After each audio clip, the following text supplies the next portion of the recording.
Everybody, look, we're doing another vlog with the Talion and the one and only beautiful, gorgeous Kairi. Say hi, Bubba. Hello, everybody. I'm still trying to get used to this, not talking, or used to talking to a camera. Still very camera shy. Yeah, it's okay. It's the glory of editing for both of us, because I also have the pauses where I go, a lot. Oh God, but the sneeze.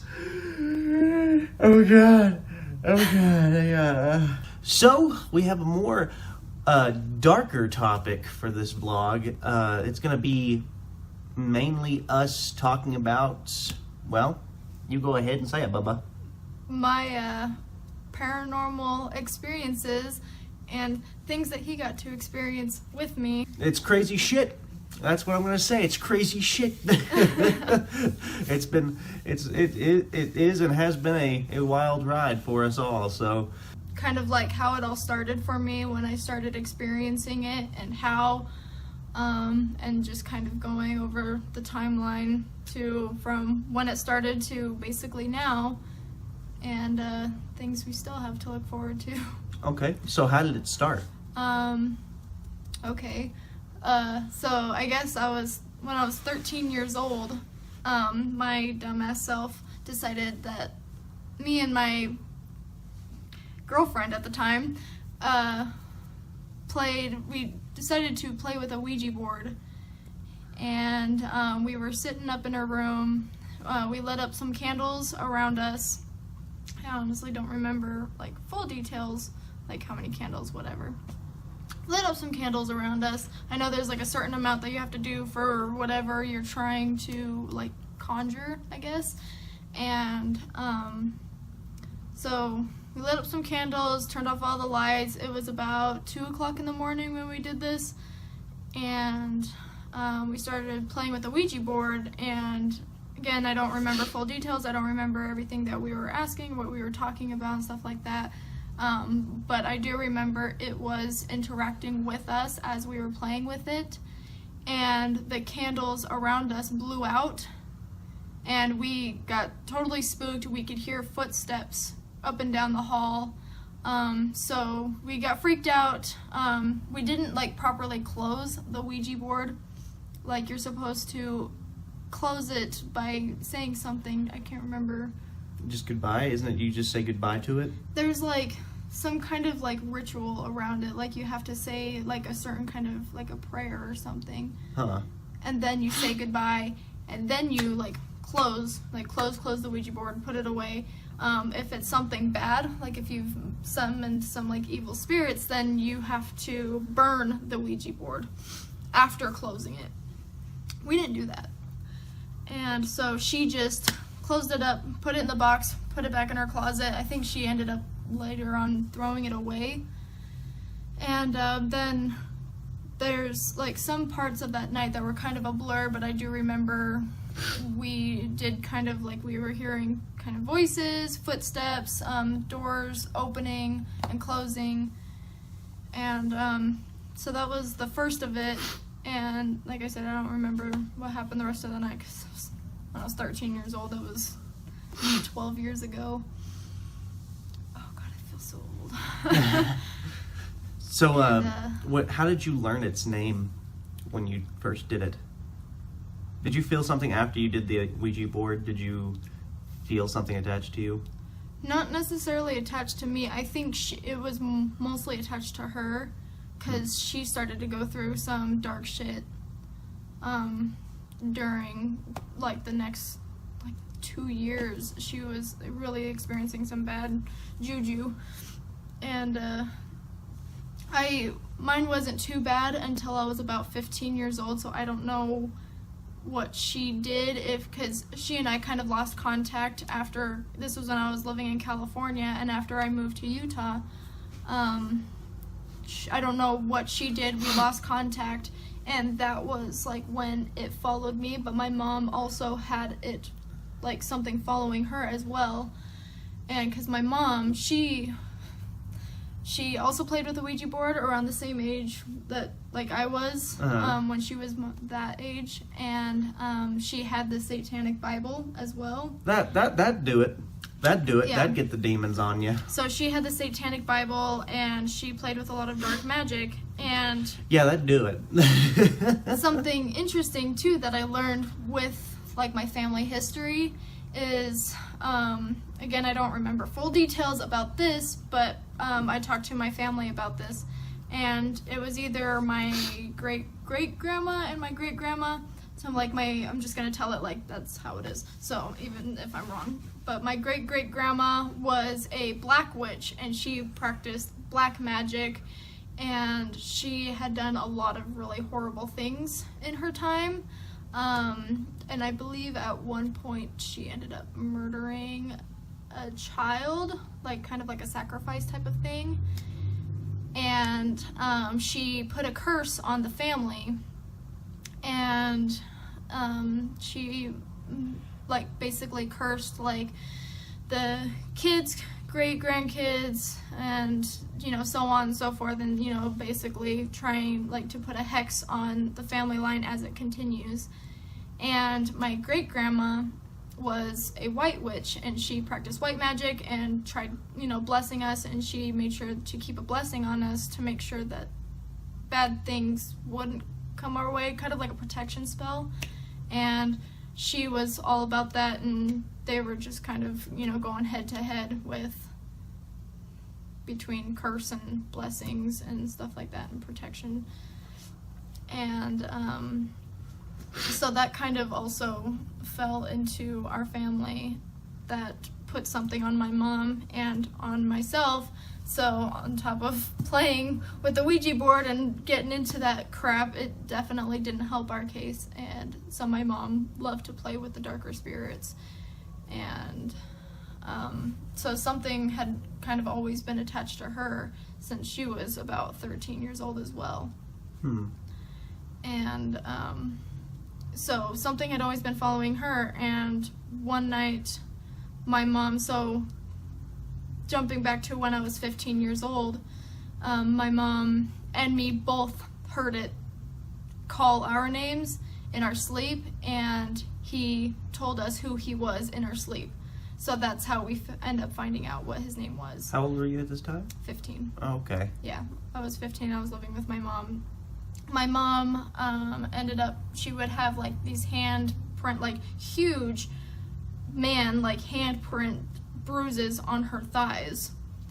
And there was one morning where I woke up, I had 3 scratches going down my back, and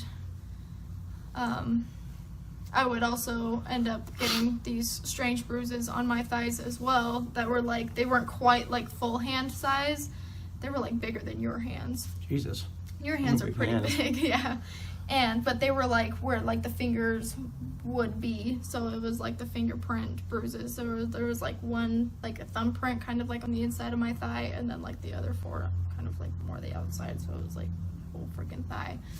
And my mom, they would be like full, like you could tell it was a hand. And so we lived in this apartment that had a history as well as paranormal activity, because there was a man that committed suicide in there, but he was told, the story about the man committing suicide in that apartment was that he had something attached to him as well.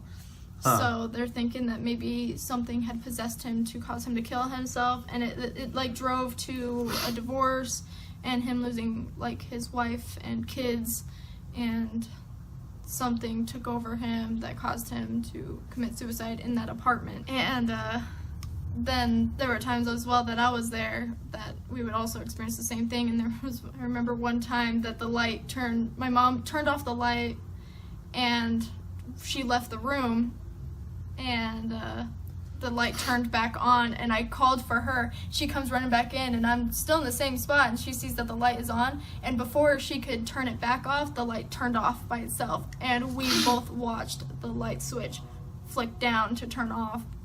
She starts laughing, and I'm crying, And she's laughing because it's like scary, and we both have a habit of like laughing when we're scared. I don't know why. And then we both cry and laugh at the same time.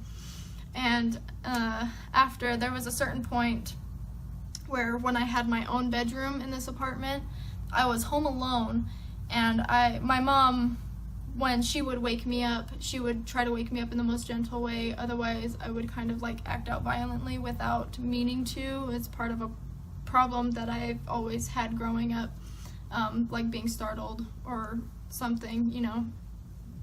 And so she would try to wake me up really gently. Which is hard to do, mind you, because she is a very deep sleeper.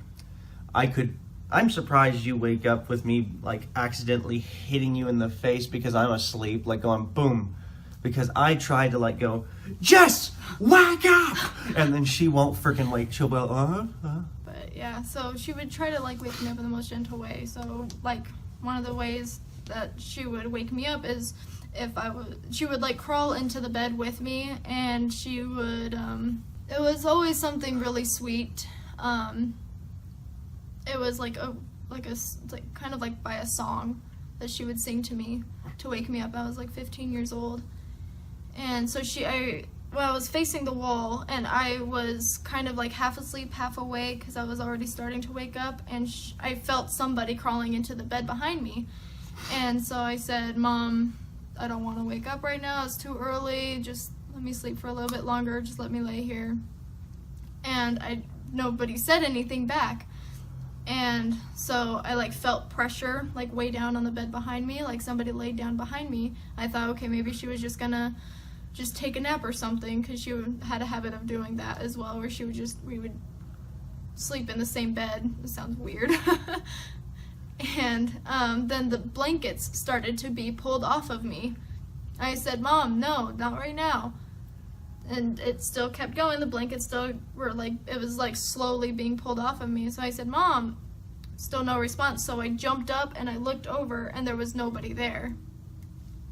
And then I heard like footsteps down the hallway, like walking down the hallway away from the room. And then they started to come back slowly, like kind of stomping sounds. And then there was like a loud scratching, as if it was like walking down the hall and just like scratching as it was coming down the hall against the wall. That scared the hell out of me. So I got up and I slammed the door shut and I locked it, and I called my mom, and I'm crying and freaking out.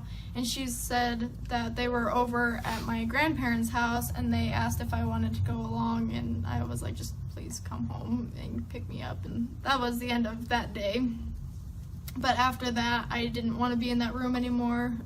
My parents slept on a futon out in the living room, because there was a 2-bedroom apartment, so that I could have my own room and my brother could have his own room.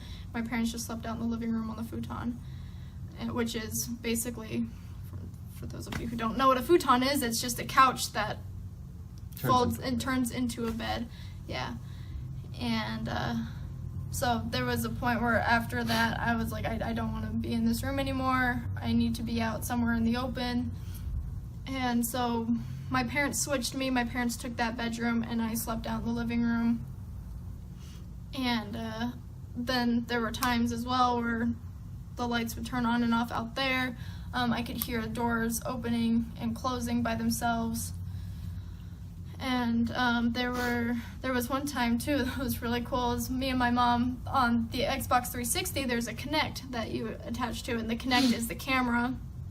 And in the camera you can see playing certain games when it's trying to register that there's people right there, and it's like a heat signature kind of thing. So it doesn't show you, but it shows like your body heat, and it's like in the little corner. And so it was me and my mom playing. I think we were playing like Just Dance or something like that on the Kinect.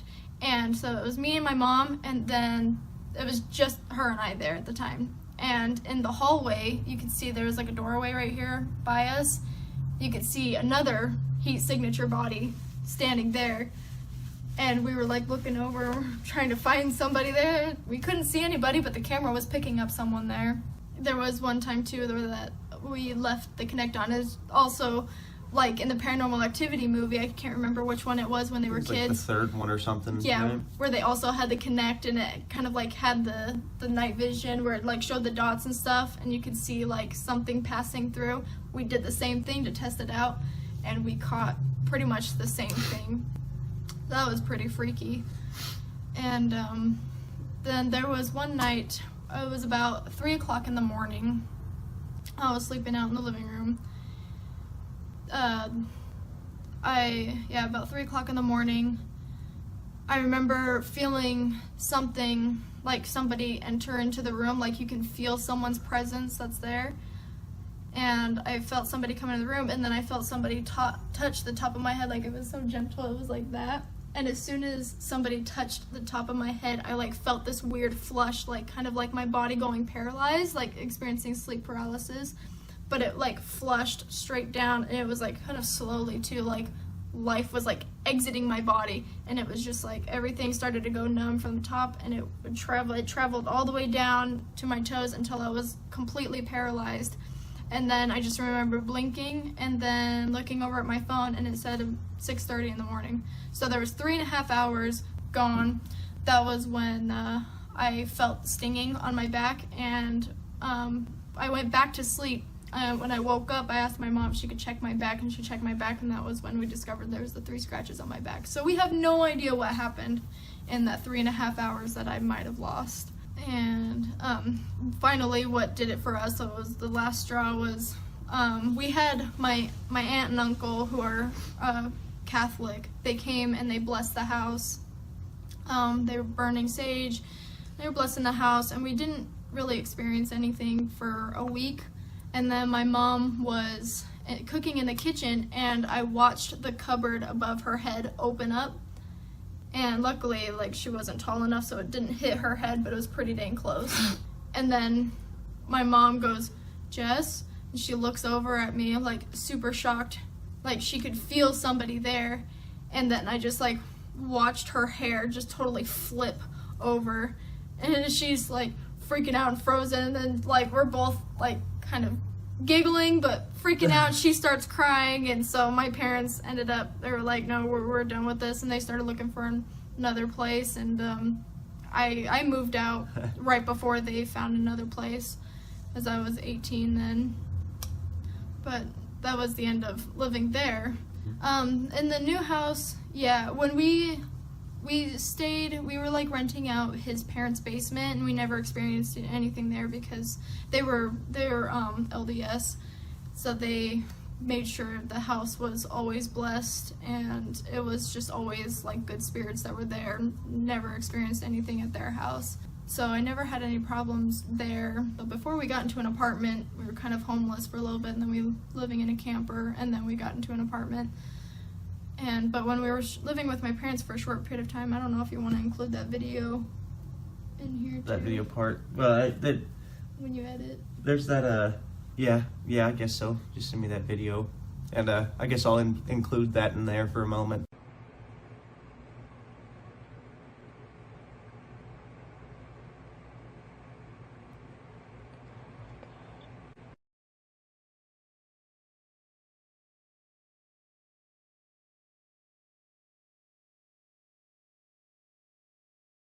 And, you know, you guys could see that there's clearly something there in that darkness of the video. It's pretty freaky. It gives a lot of people chills when they look at it. And Yeah. in all honesty, when I showed it to Bo that one time, it gave him heart and chest pains. Yeah, so with that, this was when I was living in my parents' new place. They were very mild things that we experienced, like we can still, like there was still something there. It was definitely attached to me and my mom. And so, but they weren't as extreme as they were in the apartment. But we still kind of experienced like cupboards opening and closing, doors opening and closing as well. My cats would stare down the hallway, and they would like fluff up and arch their backs, you know, like when they feel threatened. When cats feel threatened, they'll do that just because that's how they make themselves seem bigger, and they would do that. They would like hiss and growl at nothing. And like that particular video, my cat was sitting on top of me, and she was staring at that shadow figure that was in my bedroom, and she was growling at it, and she was just kind of always there to protect me. I believe pets can see into the spirit world. I believe they have the sight to see into that we don't. You know, a lot of people can be gifted with seeing into the spirit world, and they can see and sense things that are there, but mainly pets and dogs and cats can see it. That's why they act weird in some ways. Just like Kairi's cat did in that video, and she could see it plainly. The only way Kairi could see it was by looking in. It's a mirror, right, that you were taking a video of, so it was like supposed to be behind you or something like that. And I don't know why I believe this, or when I started believing this, but I believe like mirrors are like passageways into the spirit world as well. That's why like I did that video as well on TikTok, that the videos of the reflection, like what is our reflection or something like that, or who is our reflection. Yeah. And there's like sometimes where you can see things in a mirror that you can't see in real life. Just like with that, I could not see it. If I were to like turn around and look over there, there was nothing there, but I could see it in the mirror. Weirdest damn thing. Kind of, you've had a lot of other experiences inside those other places, huh? Did it kind of die down at any point before you moved here?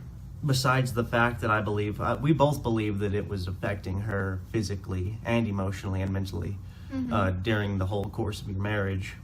Of course, it didn't really have to show itself. It just had to affect you in some way. So that's why it was in March of last year that you started coughing up blood. Yeah, so like pretty much exactly a year ago now. And they told you that they didn't know it, and you said you were supposed to be dying around this time. What is funny is that later on, when we get, we'll add Ricky into the story later on, but Ricky gets involved in this, and he ends up having to do some research over it, and he finds out that we're not going to ever mention the name of the demon in these videos, just so we don't want anyone out there trying to summon it for themselves, and then because they don't believe us, and then end up getting themselves in a mighty good pickle. Yeah, he's definitely one of the more powerful ones, and there are like cases of other people experiencing this and having to have exorcisms done. Some people survived, others didn't. Yeah. So this very popular thing. It's actually a very biblical kind of, well, not really biblical. It was kind of a newly found one, but yeah. Anyways, Ricky ends up getting into studying this demon, and finds out that one of its main attributes is making people think that they're going to die, giving them complete and utter depression, and making them think that they're going to die and nothing's better than death. So that it's mainly a mental thing. It doesn't really show itself physically, you know. It's at least from especially what we've seen. I know I'm going to get into all these parts, but just to summarize, we haven't really experienced stuff like you see on paranormal movies where fucking Kairi's climbing on the walls and going backwards, nor have we really experienced any sounds. And then you like in Paranormal Activity when you hear a roar and a bang, we haven't heard any of that. It's mostly a mental and emotional thing that gets into you. It likes to be stealthy like that. It's just summed up by depressed state if the person kills themselves. So when she moved here, you didn't have an experience until the third night or second night when you first moved here. I think it was the third night when I was in the hotel. At first she told me about this whole story, and then I was like, okay, maybe it kind of left over time. Maybe we won't experience anything over it. I was naive, and I was like, it was freaking me out a little, because I was like, oh, okay, maybe because all the shit she's told me, and her showing me that video, I was like, that's some serious shit. She came like the third or second night, and that was the night when I went home, and I stayed home, and I slept in my bed, and she was in her hotel sleeping in hers. Oh gosh, what time was it in the morning? It was like, what, 6 o'clock in the morning? Was it 6 o'clock when it happened for you? I think so. But again, so this was another case of like sleep paralysis. It's the weirdest damn thing to experience. So what happened was I was laying on my side, kind of like on the edge of the bed, and I felt somebody come into the room and hold onto my hands. And I thought at first it was him, because he did have a key to the room that he could get in whenever he wanted to. Never fucking worked, but but I thought maybe it was like a little later in the morning, so he was like coming to wake me up or something. I don't know. So my eyes were closed, and I felt somebody come and hold onto my hands, but nobody said anything, and I could not open my eyes. and I couldn't move either. So I was totally paralyzed, and that freaked me out, and I could not do anything. Then the feeling went away of them holding my hands, and then I felt them like go around to behind me on the bed, crawl into bed with me, and like they put their hands on my back like they were trying to snuggle me. And again, I thought it was him. Maybe he wanted to take a nap or something, but it was like the same scenario as when I was 15 with my parents, but the blankets didn't come off or anything like that, and I just felt them like on me. Then I was able to open my eyes, but I couldn't look behind me or anything. It was like this was all I could do, so I couldn't see if they were behind me or who was behind me. Couldn't move, and then finally I started to get feeling back in my body, and when I was able to turn around, they were just gone. The feeling, the presence of them being gone, or being there, was just gone. And so then I finally was able to get full feeling back in my body, and when I did get the feeling back in my body, I felt the stinging on my back. And this was when I texted him, so I went and I looked in the mirror, and that was when I discovered the 3 scratches on my back. So yeah, it was after that was that when the nightmare started? Is after this? Yeah, so then I started to have nightmares that I was being chased down the hall. Like somebody was chasing me, and it was like down a dark hallway, but there was a light at the end, so I was like chasing it, trying to get to the light, and then these men would grab me, and they were just shadow figures, basically. I couldn't see what they were or who they were, but they had voices mimicking certain people that were in my life that caused trauma to me emotionally and physically. And so they would mimic their voices as a way to like kind of get inside of my head, because they feed off of your weaknesses. And they would grab me and they would throw me onto this like stone table, proceed to do things to me and choke me and basically trying to kill me like in my dream. So these are her nightmares that happen throughout this after she's been scratched. And there were 3 long, like, wide spread out scratches across her tiny little back. You guys could see it in the picture, if we have it, hopefully. After this, I think it was just a few days after that she ended up staying in my house. And I don't know if it was a week or 2. I forget the timeline based on this. All I know is that the first experience, after this, I get thrown into the picture. Because we're sitting there in the room after I get off work, in the game room, and we're laying on that little futon bed that she was staying on, and we're watching The Mummy because she's never seen it, and I was like, it's a damn good movie. I just remember we were watching the movie, and in the middle of it, she just fell asleep, which is the first time she's fallen asleep. I thought I would fall asleep first, before anything. She fell asleep on my lap while we're watching the movie. I'm just chilling, just sitting there, calm down, and I suddenly hear Jess laughing, and I was like, okay, she laughs in her sleep. That's cool. I can get past that. Okay. She's just laughing like there's something hysterical, and I'm thinking that she's half asleep, half awake, and she heard what was in the movie. But then I think about it, and I'm looking at the movie, and I'm like, this is a very serious scene. Like, there's nothing funny about this. I realized, I look at her, and she's fully asleep. So like, maybe she's just having a good dream. And then that's when she starts kind of kicking. She starts kicking. And then she starts kind of thrashing a little bit more, just moving inch by inch, and I'm just kind of like, okay, yeah, she's having some vivid dreams there, I guess. And this is when I just hear her say, no, no, no. She just keeps thrashing and begging, no, no, no. And she keeps saying that, and I'm like, okay, she's having a bad dream. Let me wake her up. And I sit there and I shake her and I go, baby, like gently trying to wake her up. She's not waking up. She goes, no, no, no, no. And so I have to go, baby. And I have to like basically throw her before she wakes up. And she goes, oh my God, I had a nightmare. And I asked her what her nightmare was about. She told me, and it was that same nightmare she just told y'all. And I was like, oh my God, it's okay, baby. I'm here for you. Don't worry about it. Eventually she gets back on my chest. She falls asleep again. I calm her down enough to where she can. And longer in her sleep, it starts happening again. She starts kind of kicking, thrashing, and saying, no, no, no, no. And I'm like, okay, maybe if I just let it go through it, because I know if I wake her up, it's gonna try to be worse at her. And but then I was like, no, I have to wake her up. So I woke her up again. She wakes up. She tells me, after thrashing her again, she wakes up and she tells me a different kind of story. She says that she's seen it in the room. It was standing over the bed. And this kind of freaks me out watching the movie. I'm just sitting there like looking around in the darkness of the room going, And eventually get her to fall asleep again. I think it was 3 times I had her fall asleep. This last time was the worst part of it, because this time she has the same dream. She started wiggling around, thrashing, kicking me, saying no. And at this point I'm in denial. I'm saying like, man, I really don't want to like try to do something to wake her up this time, because I was like, maybe if I just let her go through it, it'll end up into a good dream, and then she'll peacefully fall asleep again. And at this time she goes, no. And then all I hear after this is kind of silence, and then I hear, my eyes widen, and I'm like, what the fuck is going on?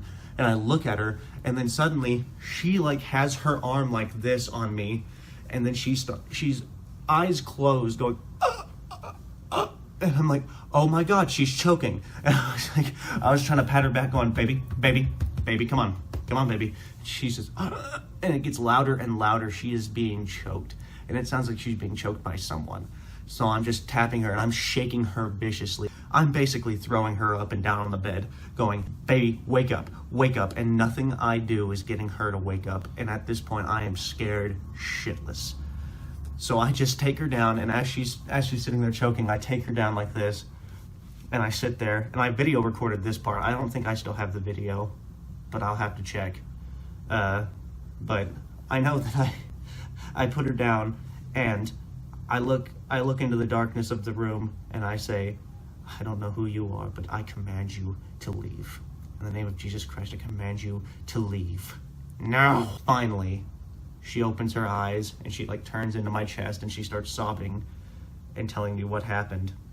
Like, wasn't I like gasping? Because I remember watching that video too, and I started like gasping for Yeah, air. you started like, gasping for hair again. For hair? For hair. Yeah, you started gasping for air again. There's no way that this can be falsified. It scared me. Tell him what you saw, baby, in your dream. Didn't you see like a bright light happen too? Yeah, so right before I woke up, it was like just that light that I was like chasing after, except for I wasn't running at this point. I was already like down on like the stone, whatever the hell it was that I was laying on. And that was like, it was like that bright light just like came into the room, and all I saw was just white. And then that's when I woke up. After that happened is when I got Ricky involved. This is when I ended up telling him everything that went on, because it completely terrified me, and I was like, we need to do something about this. I don't want her in pain anymore. I don't want her terrified. I don't want it on her anymore. So yes, at some point, Ricky tells me, he sits me down and talks to me. We try to keep this away from Kairi as much as possible, only not because we're talking behind her back, only because we don't want it to know that we're talking about it and it do something to her, which we could tell that anytime we did even mention it, it would do something. It would affect her in some sort of way. So he sits me down alone, he tells me, and he prepares me, because he says, Tyler, what we will need to do, and I want you to be full-hearted, and he says, in the name of the Lord with this, because he says, we will need to do an exorcism over Kairi. We didn't know what date. He said he didn't know what time or how we were going to get her into doing it with us, because we didn't know if she would be voluntarily going to us 2 kids to do an exorcism, because, you know, exorcisms can go bad. Exorcisms can go completely wrong, and if you look it up, there have been many where the people have died during it. So it was a very tricky process, and come January 12th is when the first exorcism occurred. But we'll leave that for the next video. Bum, bum, bum. Bum, bum, bum. But yeah, major takeaways from this video, guys.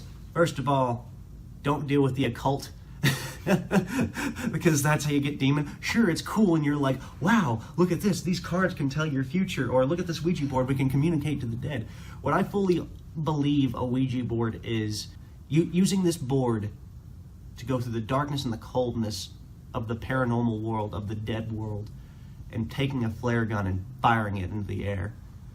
And all of the people who are dead and all of the spirits that are lost are connected. All see that flare and they will rush to it.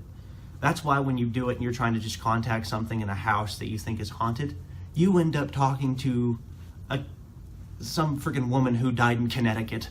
So, if it is a woman.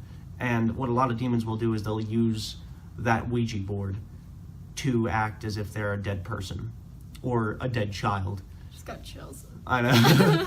They'll act as if they're a dead child and they'll try to get into your life somehow. That's how actually the doll Annabelle was made, I think, is the two girls who were in nursing school had that doll from their mom, and they were playing with the Ouija board, and the Ouija, they connected with something on the Ouija board, and it said they were the ghost of a little girl, and they were brutally murdered, but they really wanted to have a vessel again. They really had something to communicate to them with, and so they had it go into the doll, and that's when they realized it wasn't the ghost of a little girl. It's a very demonic entity. So yeah, don't deal with the occult.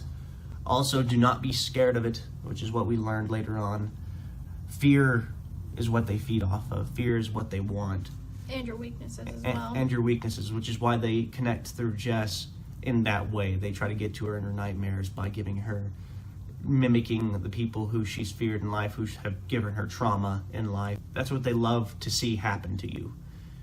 Deprive them of that, it'll be hard for them to mess with you. What'll be interesting for them to learn in these next videos when we have Ricky involved in them is that you guys will find out that the thing that was attached to her didn't like me for some reason. Ricky asked her at some point, he says, I can feel, or he told me this in private too, he said, I feel that it doesn't like you. It's never touched me, they never can touch me, I never will let them, because it gives me strength over them, it gives me power over them. And not power as in you control them and you say, ha ha ha, go possess this guy. No, it means you have power over them. You can command them to leave when you want to go. You can tell them leave, banish them, and they bend to your every will. Keep that in mind. Don't fear them. Do not deal with the occult. Pretty much those two things. So yeah, guys, be prepared for our second part video in the future. We'll get that ready soon. We can't wait for it. We can't wait to talk about this finally. We're glad we're having this video finally put out there. Are you happy, baby? Mm-hmm. You happy to have it put out there? Yeah, I've been meaning to talk about it for a while now. Yeah. There was actually at one point too when because I used to do like just vlogs in my car. I don't know why. It was just kind of my thing. I don't know. But there was one point where I was sitting in my car and I was in the middle of talking about it and I got so sick. Like I felt like I was going to throw up. And I didn't want to talk about it anymore. I was like, I can't do this. I can't talk about this. And I like was rewatching the video, and there were a lot of times where I would just pause and I would just like. You'll find out why we're more comfortable with doing these videos now once we get into the second and third or how many parts we have of these videos. Because shit gets real from here on out, guys. Shit gets real. You thought shit was real, now shit gets real. So, and be prepared for our second part, guys. We'll get that out soon, and I'll get this all done for y'all to watch. So, from me, Talion, your king, your panda king, and your panda queen, Kairi, we wish y'all good luck in life, and we'll see you guys in the next video. Bye-bye. It's gonna save you. Let it down, love, when we shine so bright.